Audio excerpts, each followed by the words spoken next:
Consolidação das leis do trabalho. Paramos no artigo 350. O químico que assumir a direção técnica ou cargo de químico de qualquer usina, fábrica ou laboratório industrial ou de análise deverá, dentro de 24 horas e por escrito, comunicar esta ocorrência ao órgão fiscalizador, contraindo desde essa data a responsabilidade da parte técnica referente à sua profissão, assim como a responsabilidade técnica dos produtos manufaturados. Parágrafo 1. Firmando-se contrato entre o químico e o proprietário da usina, fábrica ou laboratório, será esse documento apresentado dentro do prazo de 30 dias para registro ao órgão fiscalizador.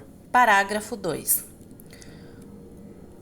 Comunicação idêntica a que se trata a primeira parte deste artigo fará o químico quando deixar a direção técnica ou cargo de químico em cujo exercício se encontrava, a fim de ressalvar a sua responsabilidade e fazer-se o cancelamento do contrato. Em caso de falência do estabelecimento, a comunicação será feita pela firma proprietária. Seção 14. Das penalidades. Artigo 351. Os infratores dos dispositivos do presente capítulo incorrerão na multa de 50 a 5 mil cruzeiros, segundo a natureza da infração, sua extensão e a intenção de quem a praticou, aplicada em dobro no caso de reincidência, oposição à fiscalização ou desacato à autoridade. Parágrafo único. São competentes para impor penalidades às autoridades de primeira instância incumbidas da fiscalização dos preceitos constantes do presente capítulo. Capítulo 2. Da nacionalização do trabalho. Seção 1. Da proporcionalidade de empregados brasileiros. Artigo 352. As empresas individuais ou coletivas que explorem serviços públicos dados em concessão ou que exerçam atividades industriais ou comerciais são obrigadas a manter no quadro do seu pessoal, quando composto de 3 ou mais empregados, uma proporção de brasileiros não inferior à estabelecida no presente capítulo. Parágrafo 1. Sob a denominação geral de atividades industriais e comerciais, compreende-se, além de outras que venham a ser determinadas em portaria do Ministro do Trabalho, Indústria e Comércio, as exercidas, alínea A, nos estabelecimentos industriais em geral, alínea B, nos serviços de comunicações de transporte terrestres, marítimos, fluviais, lacustres e aéreos, alínea C, nas garagens, oficinas de reparos e postos de abastecimento de automóveis e nas cocheiras. A linha D, na indústria da pesca. A linha E, nos estabelecimentos comerciais em geral. A linha F, nos escritórios comerciais em geral. A linha G, nos estabelecimentos bancários ou de economia coletiva, nas empresas de seguros e nas de capitalização. A linha H, nos estabelecimentos jornalísticos, de publicidade e de radiodifusão. A linha I, nos estabelecimentos de ensino remunerado, excluídos os que neles trabalhem por força de voto religioso. A linha J, nas drogarias e farmácias. A linha K, nos salões de banheiro ou cabeleireiro e de beleza, nos salões de barbeiro ou cabeleireiro e de beleza. A linha L, nos estabelecimentos de diversões públicas, excluídos os elencos teatrais e nos clubes esportivos. A linha M, nos hotéis, restaurantes, bares e estabelecimentos congêneres. A linha N, nos estabelecimentos hospitalares e fisioterápicos, cujos serviços sejam remunerados, excluídos os que neles trabalhem por força de voto religioso. A linha O, nas empresas de mineração. Parágrafo 2. Não se acham sujeitas às obrigações da proporcionalidade as indústrias rurais às que, em zona agrícola, se destinem ao beneficiamento ou transformação de produtos da região e as atividades industriais de natureza extrativa, salvo a mineração. Artigo 353. Equiparam-se aos brasileiros para os fins deste capítulo, ressalvado o exercício das profissões reservadas aos brasileiros natos ou brasileiros em geral, os estrangeiros que, residindo no país há mais de 10 anos, tenham cônjuge ou filho brasileiro e os portugueses. Artigo 354. A proporcionalidade será de 2/3 de empregados brasileiros, podendo, entretanto, ser fixada a proporcionalidade inferior em atenção às circunstâncias especiais de cada atividade, mediante ato do Poder Executivo e, depois de devidamente apurada pelo Departamento Nacional do Trabalho e pelo Serviço de Estatística de Previdência e Trabalho, a insuficiência do número de brasileiros na atividade em que se tratar. Parágrafo único. A proporcionalidade é obrigatória, não só em relação à totalidade do quadro de empregados, com exceções desta lei, como ainda em relação à correspondente folha de salários. Artigo 355. Consideram-se como estabelecimentos autônomos, para os efeitos da proporcionalidade a ser observada, as sucursais, filiais e agências em que trabalhem 3 ou mais empregados. Artigo 356. Sempre que uma empresa ou indivíduo explore atividades sujeitas a proporcionalidades diferentes, observar-se-á, em relação a cada uma delas, a que lhes corresponder. Artigo 357. Não se compreendem na proporcionalidade os empregados que exerçam funções técnicas especializadas, desde que, a juízo do Ministério do Trabalho, Indústria e Comércio, haja falta de trabalhadores nacionais. Artigo 358. Nenhuma empresa, ainda que não sujeita à proporcionalidade, poderá pagar a brasileiro que exerça a função análoga, a juízo do Ministério do Trabalho, Indústria e Comércio, a que é exercida por estrangeiro a seu serviço, salário inferior ao deste, excetuando-se os casos seguintes. A linha A. Quando nos estabelecimentos que não tenham quadro de empregados organizados em carreira, o brasileiro contar menos de 2 anos de serviço e o estrangeiro mais de 2 anos. A linha B. Quando, mediante aprovação do Ministério do Trabalho, Indústria e Comércio, houver quadro organizado em carreira em que seja garantido o acesso por antiguidade. A linha C. Quando o brasileiro for aprendiz, ajudante ou servente e não o for o estrangeiro. A linha D. Quando a remuneração resultar de maior produção para os que trabalham à comissão ou por tarefa. Parágrafo único.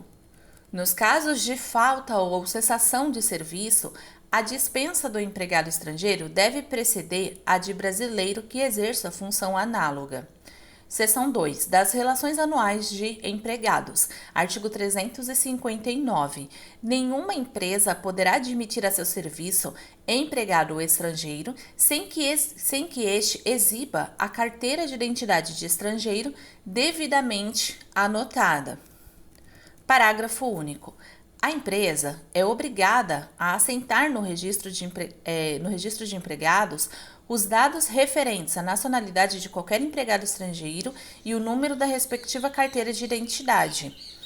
Artigo 360. Toda empresa compreendida na enumeração do artigo 352, parágrafo 1 deste capítulo, qualquer que seja o número de seus empregados, deve apresentar anualmente às repartições competentes do Ministério do Trabalho, de 2 de maio a 30 de junho, uma relação em 3 vias de todos os seus empregados, segundo o modelo que for expedido. Parágrafo 1. As relações terão, na primeira via, o selo de 3 cruzeiros pela folha inicial e 2 cruzeiros por folha excedente, além do selo do Fundo de Educação, e nela será assinalada, em tinta vermelha, a modificação havida com referência à última relação apresentada. Se se tratar de nova empresa, a relação encimada pelos dizeres, primeira relação, deverá ser feita dentro de 30 dias de seu registro no Departamento Nacional da Indústria e Comércio ou repartições competentes. Parágrafo 2. A entrega das relações far-se-á diretamente às repartições competentes do Ministério do Trabalho, Indústria e Comércio ou onde não as houver as coletorias federais que as remeterão desde logo aquelas repartições. A entrega operar-se-á contra recibo especial, cuja exibição é obrigatória em caso de fiscalização, enquanto não for devolvida ao empregador a via autenticada da declaração. Parágrafo 3. Quando não houver empregado, far-se-á declaração negativa. Artigo 361. Apurando-se das relações apresentadas, qualquer infração será concedido ao infrator o prazo de 10 dias para defesa, seguindo-se o despacho pela autoridade competente. Artigo 362. As repartições às quais competir a fiscalização do disposto no presente capítulo manterão fichário especial de empresas, do qual constem as anotações referentes ao respectivo cumprimento e fornecerão aos interessados as certidões de quitação que se tornarem necessárias no prazo de 30 dias contados da data do pedido. Parágrafo único. Parágrafo 1. As certidões de quitação farão prova até 30 de setembro do ano seguinte àquela a que se referirem e estarão sujeitas à taxa correspondente a um décimo do salário mínimo regional. Sem elas, nenhum fornecimento ou contrato poderá ser feito com o governo da União, dos estados ou municípios ou com as instituições paraestatais a eles subordinadas, nem será renovada a autorização à empresa estrangeira para funcionar no país. Parágrafo 2.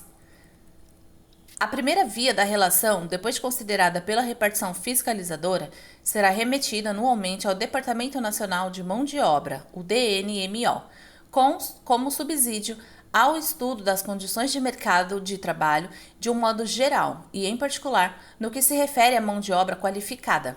Parágrafo 3. A segunda via da relação será remetida pela repartição competente ao Serviço de Estatística da Previdência e Trabalho e a terceira via devolvida à empresa, devidamente autenticada. Seção 3. Das penalidades. Artigo 363. O processo das infrações do presente capítulo obedecerá ao disposto no título do Processo de Multas Administrativas, no que lhe for aplicável, com observância dos modelos de auto a serem expedidos. Artigo 364. As infrações no presente capítulo serão punidas com a multa de 100 a 10 mil cruzeiros. Parágrafo único. Em se tratando de empresa concessionária de serviço público ou de sociedade estrangeira autorizada a funcionar no país, se a infratora, depois de multada, não atender afinal ao cumprimento do texto infringido, poderá ser-lhe cassada a concessão ou autorização. Seção 4. Disposições gerais. Artigo 365. O presente capítulo não derroga as restrições vigentes quanto às exigências de nacionalidade brasileira para o exercício de determinadas profissões, nem as que vigoram para as faixas de fronteiras na conformidade da respectiva legislação. Artigo 366. Enquanto não for expedida a carta que se refere ao artigo 359 deste capítulo, valerá a título precário como documento hábil uma certidão passada pelo serviço competente do registro de estrangeiros, provando que o empregado requereu sua permanência no país. Artigo 367. A redução a que se refere o artigo 354, enquanto o Serviço de Estatística da Previdência e Trabalho não dispuser dos dados estatísticos necessários à fixação da proporcionalidade conveniente para cada atividade, poderá ser feita por ato do Ministro do Trabalho, Indústria e Comércio, mediante representação fundamentada da associação sindical. Parágrafo único. O Serviço de Estatística da Previdência e Trabalho deverá promover e manter em dia estudos necessários aos fins do presente capítulo. Seção 5. Das disposições especiais sobre a nacionalização da Marinha Mercante. Artigo 368. O comando de navio mercante nacional só poderá ser exercido por brasileiro nato. Artigo 369. A tripulação de navio ou embarcação nacional será constituída pelo menos de 2/3 de brasileiros natos. Parágrafo único. O disposto neste artigo não se aplica aos navios nacionais de pesca sujeitos à legislação específica. Artigo 370. As empresas de navegação organizarão as relações dos tripulantes das respectivas embarcações, enviando-as, no prazo a que se refere a seção 2 deste capítulo, à Delegacia do Trabalho Marítimo, onde as mesmas tiverem sede. Parágrafo único. As relações a que alude o presente artigo obedecerão na discriminação hierárquica e funcional do pessoal embarcadiço ao quadro aprovado pelo Regulamento das Capitanias dos Portos. Artigo 371. A presente seção é também aplicável aos serviços de navegação fluvial e lacustre e à praticagem nas barras, portos, rios, lagos e canais.